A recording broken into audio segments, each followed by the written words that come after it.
welcome to our channel. I'm absolutely thrilled to have you here today. I am your host, Tanvir, and today we have a very special guest who is an expert in realm of Reiki. Before we dive into the discussion, let me introduce you to our guest. It's Imam Lanafri. She's a renowned Reiki master, a holistic and complementary therapist. And today we have the privilege to unreveal the secret of Reiki from Imam. I don't want to keep you wait any longer. So without any further ado, let's welcome Rima. Rima, thank you very much for giving us the time today. So would you like to say something about you?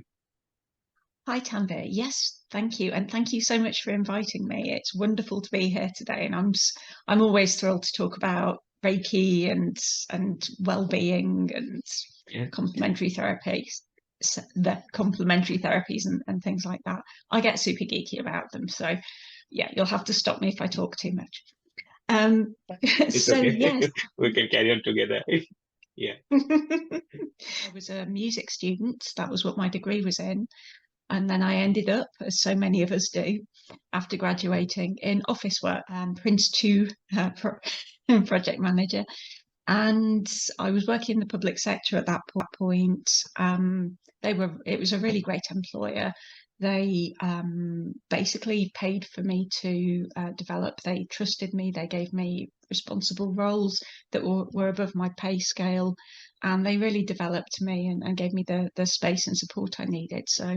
And that was a really awesome organization to work for. And it was when I was there in that particular environment that I first got into meditation, and I'd also started yoga.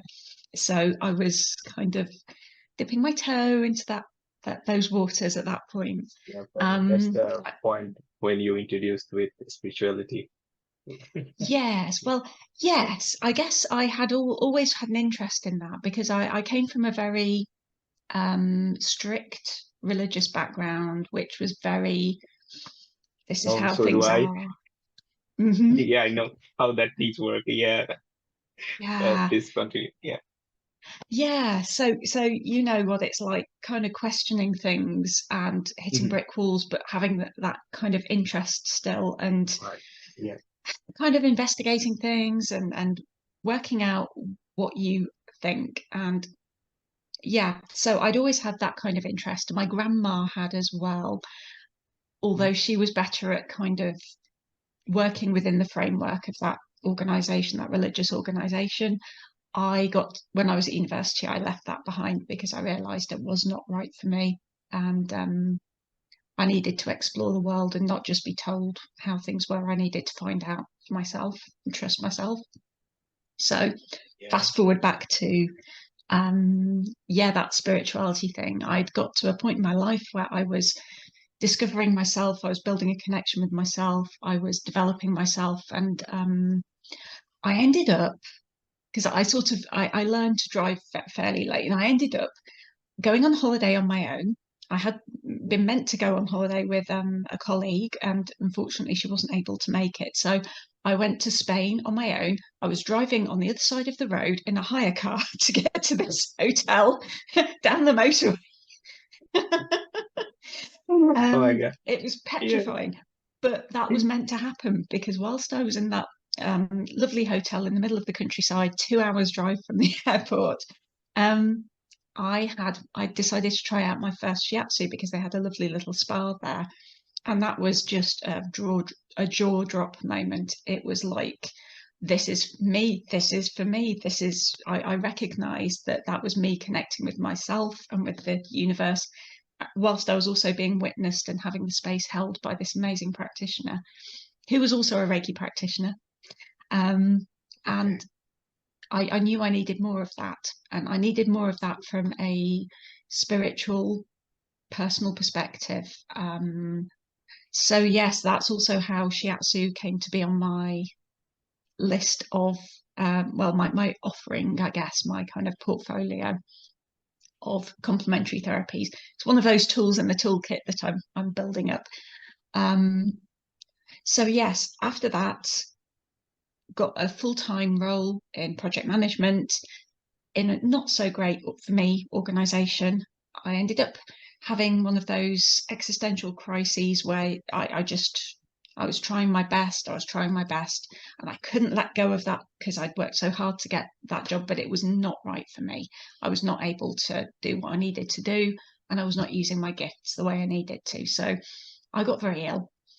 I ended up leaving that organization. Yeah, the universe does that, doesn't it? It sometimes gives us what we think we want so that we can realize and let go of it completely, which... Yeah. So, I mean, the thing is, probably people who are more into spirituality, and when they're doing something else, probably universe is driving them to the, or pushing them to the, in the way where they have to be. So, Yes. yeah, I'm quite a stubborn person. Right. I took some convincing to dissuade me from that particular Right. role. Sometimes we think that probably we can go in both direction altogether, but it doesn't work in the way we think, right? Yes, Yeah. there's so much more going on. So yes, whilst I was recovering from my breakdown, I decided to go and have my do my Reiki 1 course, because I wanted to get attuned. I'd had a lovely experience with Reiki and as well in the meantime, and it was when I was in my, because you have a period of adjustment after a Reiki attunement. I was in that period of adjustment where my body and my energy was settling into the new vibrational kind of connection that was there, and doing a lot of healing. And I just realized that I needed to start putting myself at the center of my own life and believe in myself enough to not try and fit into other people's ideas of what was okay for me to do with my life, for my job. Because until that point I had thought that, kind of that spirituality and things that were important to me, but they weren't really a realistic thing to spend all your time doing, not for me anyway. And it just felt like I needed that experience to give me the permission to follow my heart and to use my gifts to their fullest, and not it was when I was in my, because you have a period of adjustment after a Reiki attunement.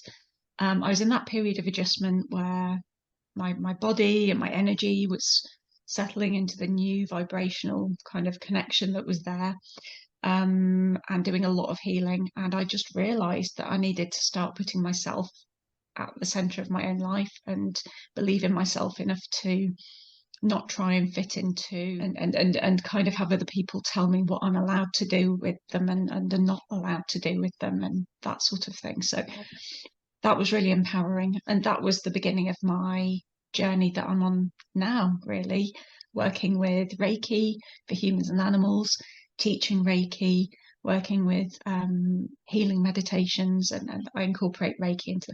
Frankly, I'm such a geeky person. I incorporate all of my learning into all of the different areas. They all play a part, and all of my experience, frankly, because I've always been this kind of person who wants to understand the world and the universe and the way things are, and I'll kind of learn about things, and I'll observe my experiences and learn from these different sorts of experience, and I'll try and understand and fit them into this big picture of the universe and reality, and how everything is, how the world is, how reality is. And that's just kind of how my mind's always worked. So that's how my work with people goes, really. So yeah.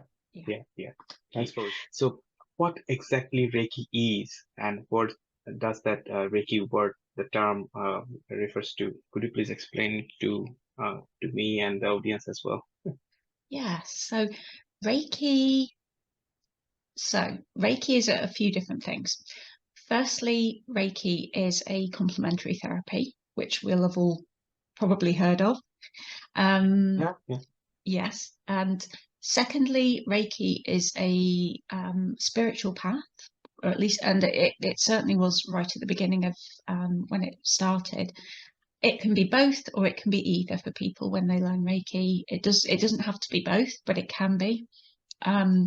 It's a spiritual path that doesn't require any kind of specific religious belief or way of being. It's completely non-denominational. It's completely open, and it's about self-development.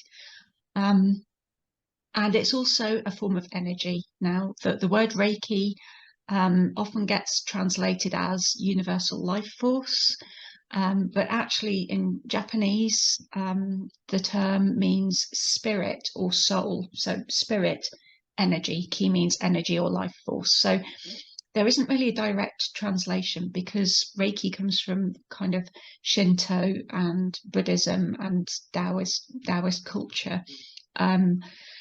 But it's a quality, a particular quality of energy or type of energy that is what we use when we tap into and we share with other people when we give them Reiki, or we tap into and share with ourselves when we give ourselves Reiki. Does that answer your question? Yeah, I have questions. I mean, sometimes I get this type of questions from my clients as well as many of my friends who are Mm-hmm. started to, introduce with this type of energy healing stuff. So Mm.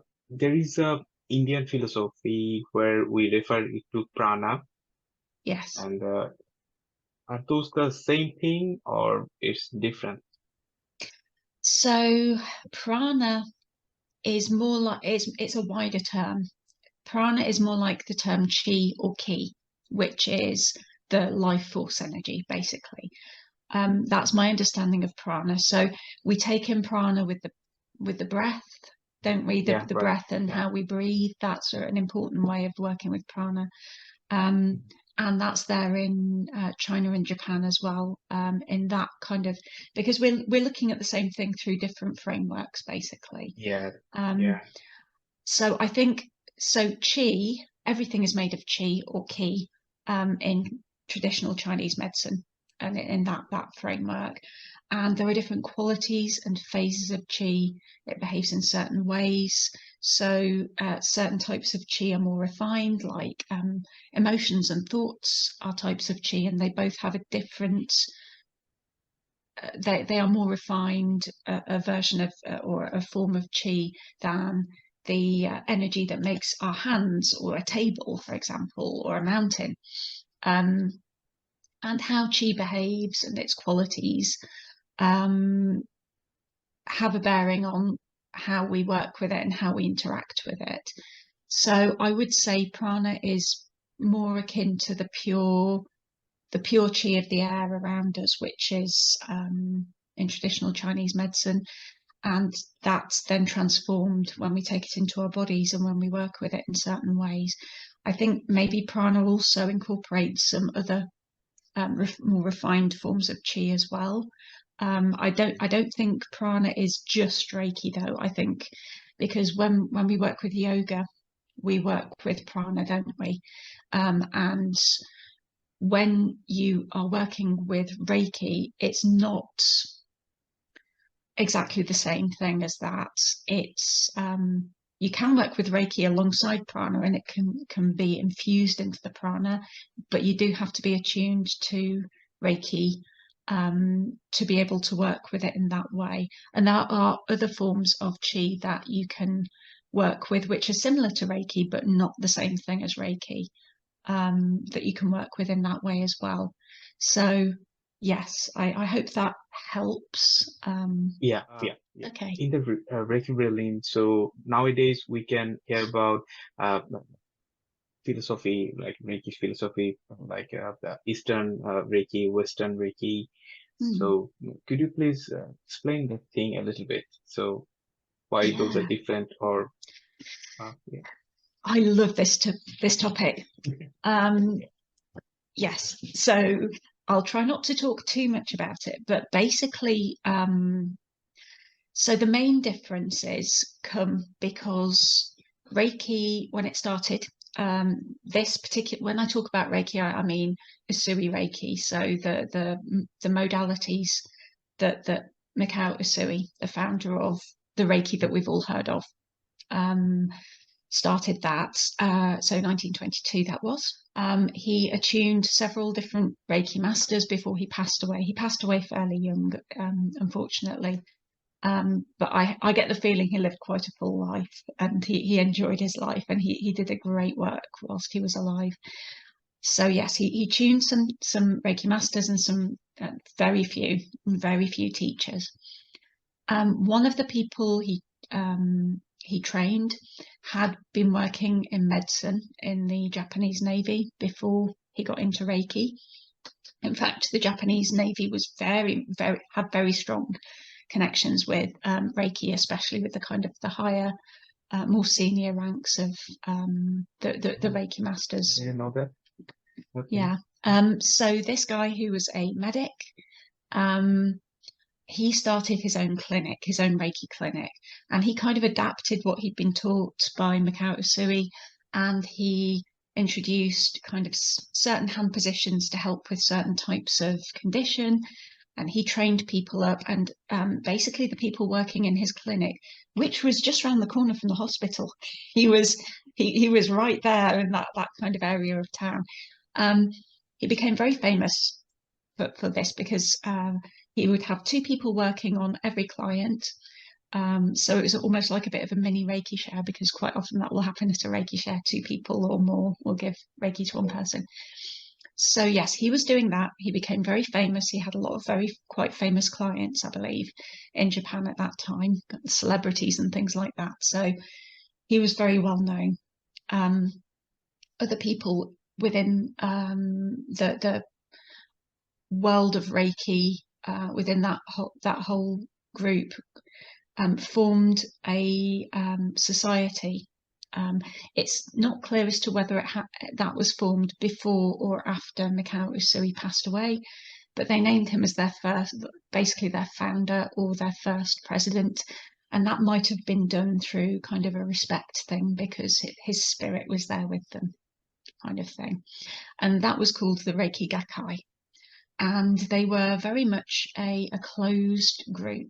And this is partly because at the time when Reiki was this form of Reiki and this modality was being developed in Japan, there was a massive westernization and secularization happening. So what was going on in the political world and really affecting people was that kind of education and religion and healthcare was all being put into a more Western framework. So there would be hospitals and schools and things like that, whereas previously that had all been done at your local monastery. It's undergoing radical reform so that Japan can keep its culture and not be overtaken and basically potentially technologically advanced countries from the West. So that's what's happening in Japan. And part of that is that Shinto and other forms of what they kind of saw as being supernatural or esoteric practices that were a bit woo-woo and a bit that was a bit embarrassing. So they banned that from happening. They banned people from practicing those ancient traditional practices like mediumship and things like that, which had been at the heart of how things were done. So when Mikao Usui brought in Reiki, he had to be very careful because it does come from esoteric Buddhist and Shinto practice. And he reframed it and he put it in a different, more accessible context so that it could be taught to anybody. Anybody could be attuned. Anybody could use it for themselves. Yes. I was just saying that Chujiro Hayashi was taking more of a medical kind of different approach with Reiki, and he is the beginning of Western Reiki, really. There was an American woman called Hawayo Takata, whose parents were Japanese and who was born and brought up in Hawaii. She was widowed very young, but she was very much a go-getter type of person, and she became very ill. It's been postulated that might be because of stress, or overwork. But anyway, whatever it was, she was in Japan and she was going to have an operation. But apparently she was advised to go to Chijiro Hayashi's clinic and receive Reiki instead. So she decided to do that. And there were all kinds of dramatic stories doing the rounds, most of which were generated through her because she was very much a storyteller and a communicator. And so she went there. She was so impressed by the treatment, and she got better. And she demanded to be taught Reiki by Chijiro Hayashi. So there was a bit of a culture clash there, as you can imagine. But he agreed to take her on, and he was very supportive of her. And he taught her and he equipped her to be able to go back and practice Reiki professionally in Hawaii.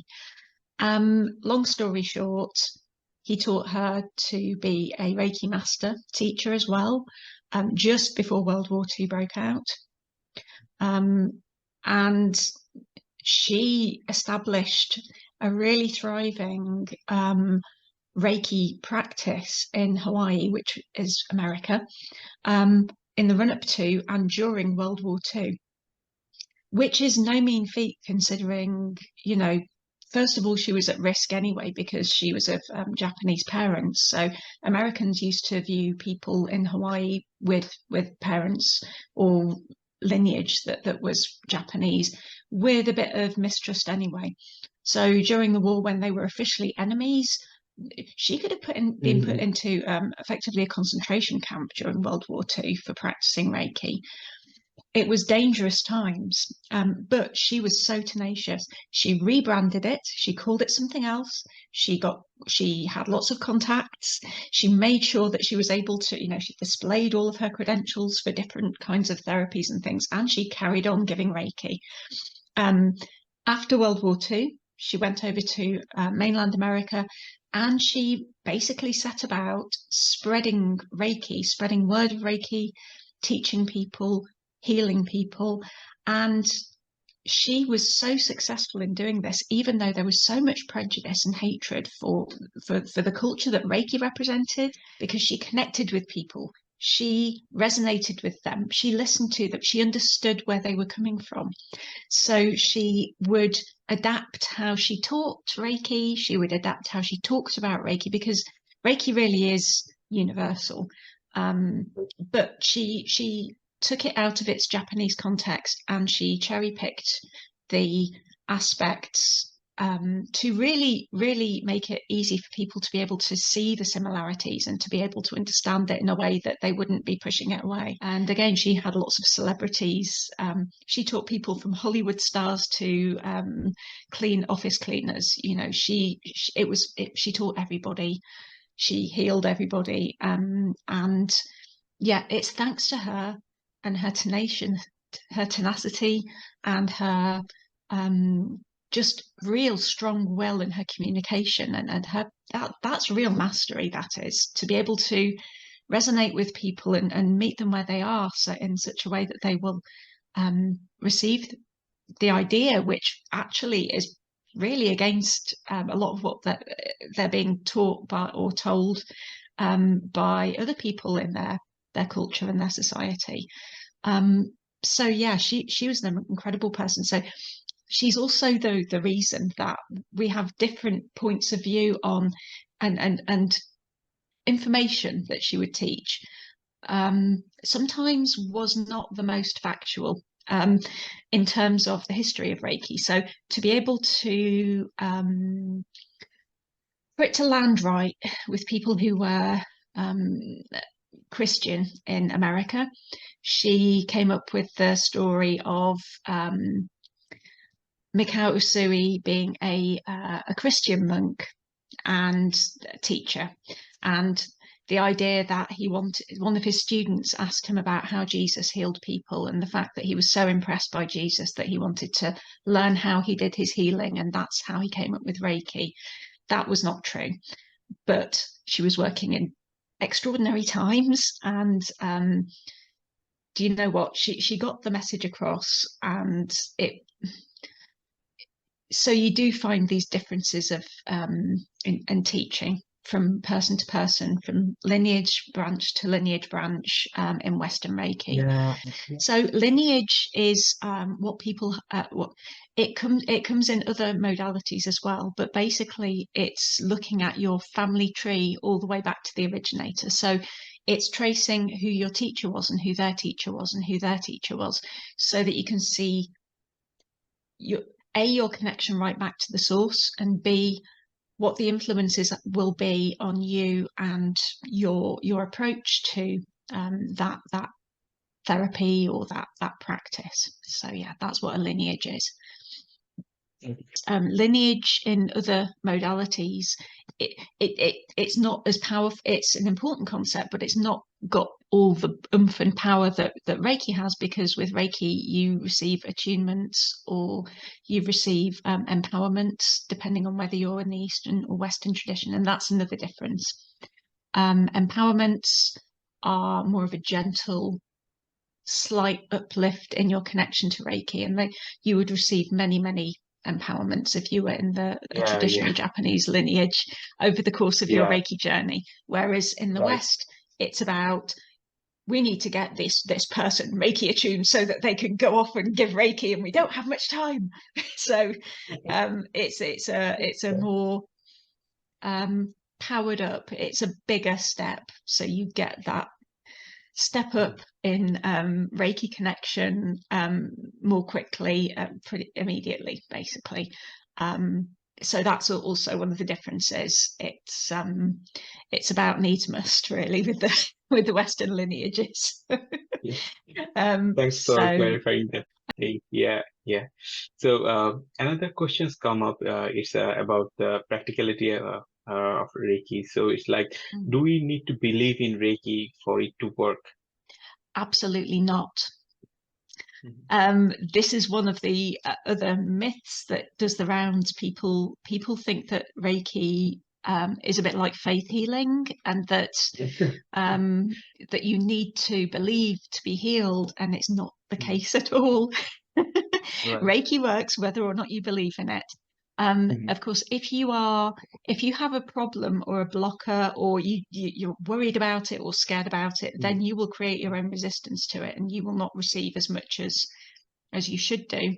I was about to ask this question. If someone blocked himself or herself, so whether Reiki will work on that particular scenarios or not. So no. So it's always got to be that the person receiving is always in charge of how much they receive, or if they receive. So they always have to give permission. But sometimes you'll find people will give verbal permission, but maybe they have kind of hidden blockers, and they're really they don't want to say, because they don't want to be impolite, and so and they'll block it. But if that happens, and it's to do with the person and Reiki. As a Reiki practitioner, you are facilitating their healing, but it's to do with their energy and how their energy and the Reiki interact. It's you're opening the door for them, and it's to a large extent it's out of your hands. You can do what you can do, and you can work with intention and with skill and with technique and do all kinds of things. But if really Reiki, and this is one of the other differences between Reiki and other forms of energy healing and working with Chi, is that Reiki knows where it needs to go. Reiki will work in its own way, even if you are the least skilled, the least experienced. You can give an incredibly powerful treatment just by getting out of your own way and letting Reiki do what it needs to do. So I mean, it has intelligence. So from my personal experience, what I can say that Reiki is the one of the easiest and the most powerful modality in the energy healing, because it knows where to go and what to do. So most of the time, we don't need to think about the Reiki, how it will work on the recipient. No. In fact, the less certainly at the beginning, the more we can And the way that I describe this to my students is that I talk about yin and yang. And it's as though Mhm. we are being the yin, we're being the physical form, and we're letting Reiki be the yang and just work through us. So we are giving Reiki our kind of our body and our form and just letting it work as it needs to. So we're noticing it, we're not getting in the way, we're not trying to control it. We're just noticing what happens and we are following our intuition. And the more practiced and the more skilled you become, the more you can play more of an active part with the healing. And Reiki will make use of whatever skills or abilities you have, and it will help you to develop those. I can say from my own personal experience that's been the case. It's that's also partly, I think, because it's a self-development tool. So, and you don't always know how you're going to develop, but that kind of intuition and that felt sense of knowing, and again, we come into the area where we're talking about things and it sounds a little bit woo-woo. Yes. So I Yeah. will say it. The thing is, it's very vivid and it's not woo-woo at all. And quite often people won't talk about this to folks who are not attuned themselves because it does sound crazy. It can sound really just made up. It's very difficult to talk about because it's other. It's not something you can see and touch and like record and things. It's something that people, when they've received it for the first time, because I've been blessed enough to be able to share Reiki with people for the first time when they haven't even, they've just been open to the idea. They've not necessarily believed in it. They've just been, oh, all right then. Yeah, no, that makes, okay, let's give it a go. What harm can it do, kind of thing. And the thing that most people say is, that was weird. What I can't even describe that. That was really weird. So I always make sure to ask them, good weird or bad weird? And without exception, it's always good weird. And I'm like, okay, that's all right then. Good weird is normal where Reiki is concerned. About other type of Reiki. So nowadays we can hear about uh, angelic Reiki, Mm. Karuna Reiki, karmic Reiki. Can we explain a little bit more about how those are different from the Usui Reiki? Yes, absolutely. So um, quite often, my understanding of this is that well, other forms of working with channeled energy, which is one way of looking at Reiki. Mhm. I think using the term Reiki come with these forms of energy, which are not the same as Reiki, Usui Reiki. They are that very much their own type of energy. And they have different qualities, they feel different. Quite often you will be attuned to use them as well, and it might be a similar means of attunement that you would get with a Reiki attunement. Um, but it's a different type of energy, and sometimes people will channel these forms of energy. And I don't know the kind of the background for all of them, but I do know that they are different from Usui Reiki, but that they can be described as Reiki because they are spirit energy as well. So you get things like angelic Reiki, which is working with very much working alongside angelic as and the term angelic, it's not necessarily the whole thing of the Christian angels as you would kind of read about in the Bible and things like that. It's we give these names to different entities or different sources as a way to be able to engage with them with our brains. So it gives us something to hold on to. But it's a good idea to be quite open and ready to, maybe it could be something else that we're not able to understand, and maybe in the future we'll learn more and we'll understand more. Um, but yeah, I believe Karuna Reiki comes from one of the major teachers, William Lee Rand, who is in the Western lineage, quite a way up the chain. and he lives in Hawaii himself, and he's channeled and come up with different modalities himself. So yes, that's Holy Fire one. is also, introduced by him, right? What's that? Sorry. Holy Fire, the Yes, Holy modality of, Fire Reiki. yes, Yes, yeah, I believe so. right. Yes, and you can do different things. There are different symbols, and they have different qualities to them, and they feel different. So yes, that's it. The fact that Reiki has been so accessible, and it's so easy to work with it, and it opens you up to different types of energy work and awareness and consciousness of energy that's around us. And I know that sounds woo-woo, but that's, we're talking about something that is effectively energy work and different forms of it. So we're going to get into that area. I'm just using these terms as placeholders, really. So yeah, because it opens your senses and your ability to perceive and to connect with and to work with other forms of energy and healing. You are, if you have been attuned to Reiki and you are proficient at Reiki, I think they tend to be the people who then go on to bring in their own forms of different energies and pass that on and start their own lineages of those. And many of them have become very successful. Some of them are not so successful. But also worth mentioning, when Usui Reiki came in, that was not the only form of Reiki in Japan at that time.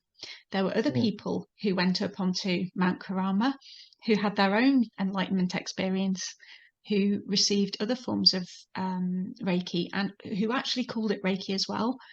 So the term Reiki had been used previously and was used by other originators of healing modalities and spiritual modalities at the same time as Usui Sensei started Usui Reiki. The only reason that we look at Usui Reiki as being the original definitive version of Reiki is because it's the one that we are all most familiar with.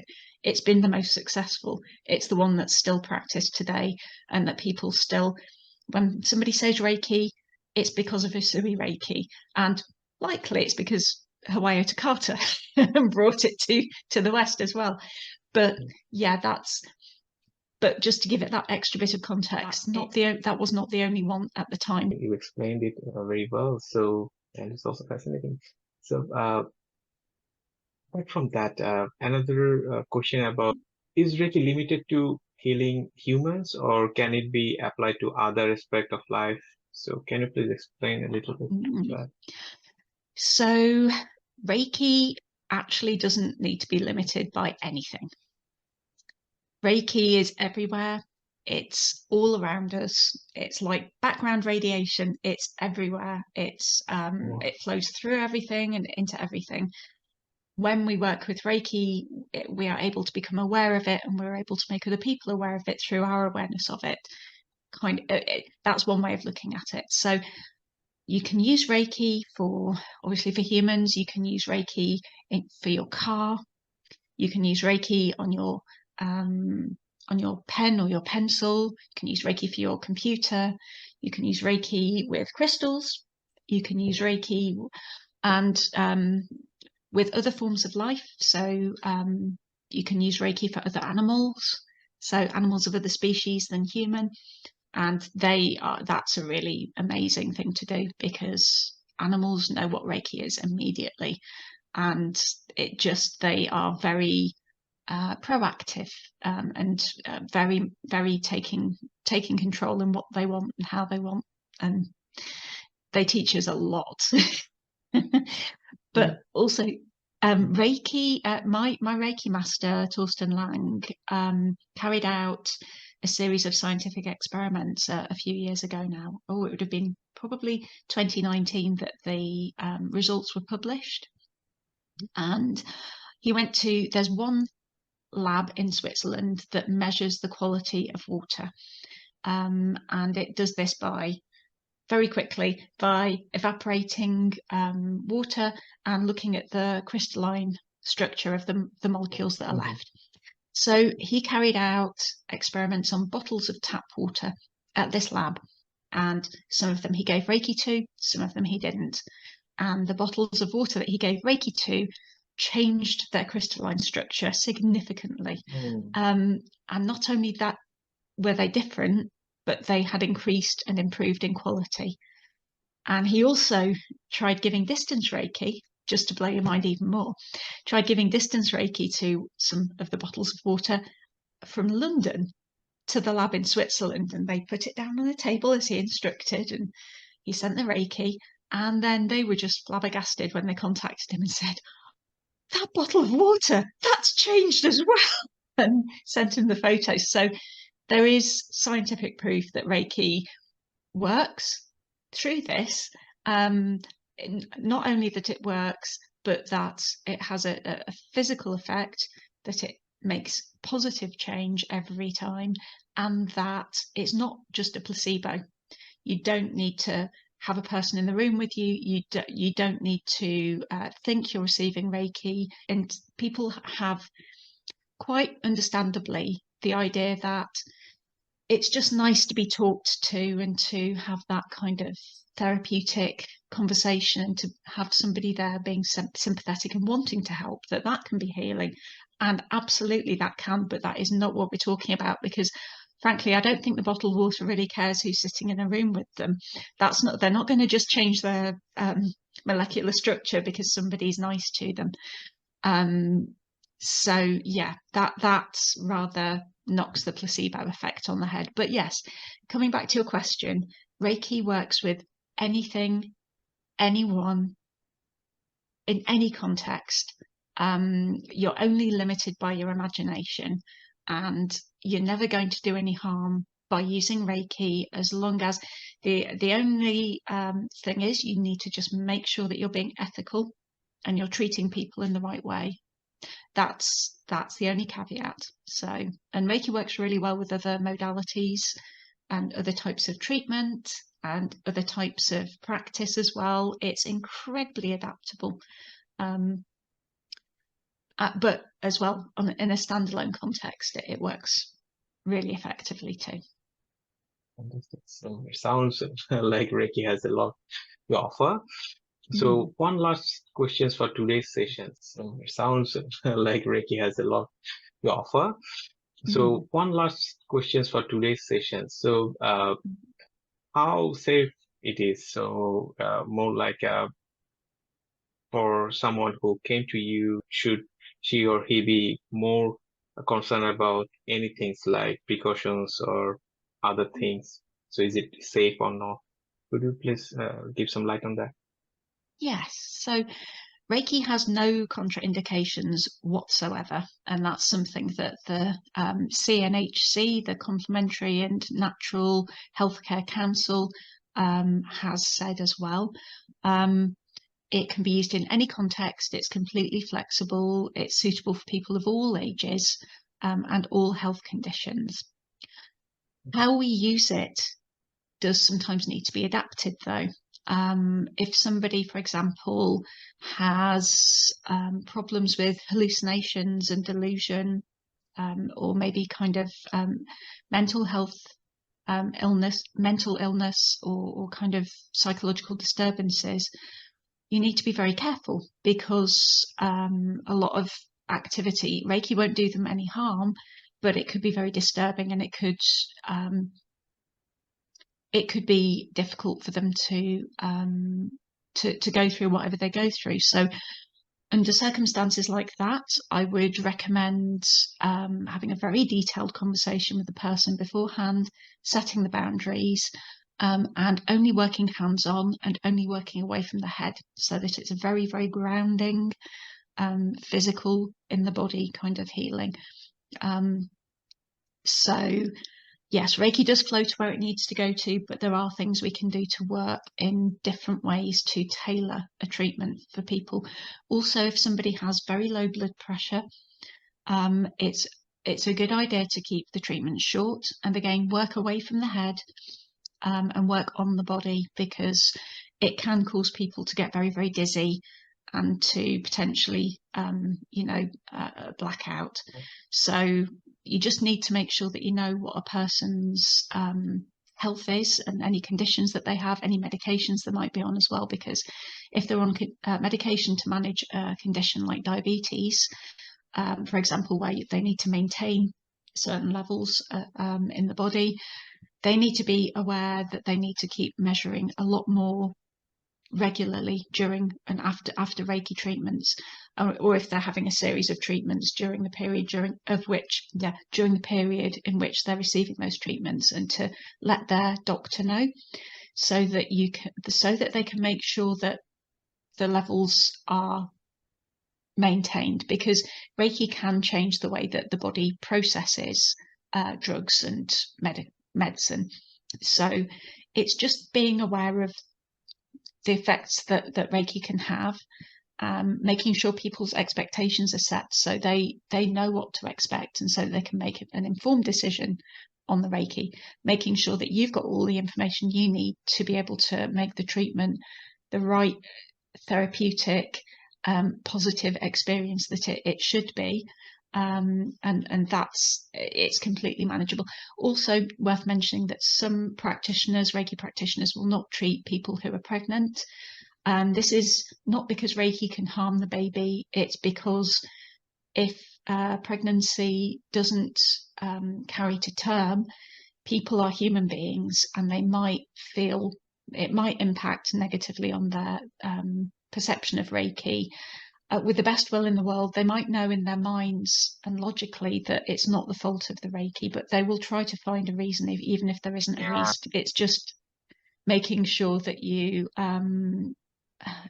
it's avoiding any potential negative consequences that might inadvertently happen. So it's so yes. Thank you for addressing all of the inquiries today. So it's You're been welcome. a truly enlightening discussion so far. So in our next session, we will discuss more about how to learn Reiki symbols, lineage a little bit more, and also about how we can work with Reiki distantly. So things might be a little bit interesting for our audience as well. So do you want to say something before we wrap up the session? I'd just like to thank you again for inviting me here. It's been so lovely to chat with you today and to talk about one of my favourite subjects. And I'm really looking forward to our next session and continuing this discussion. Thank you.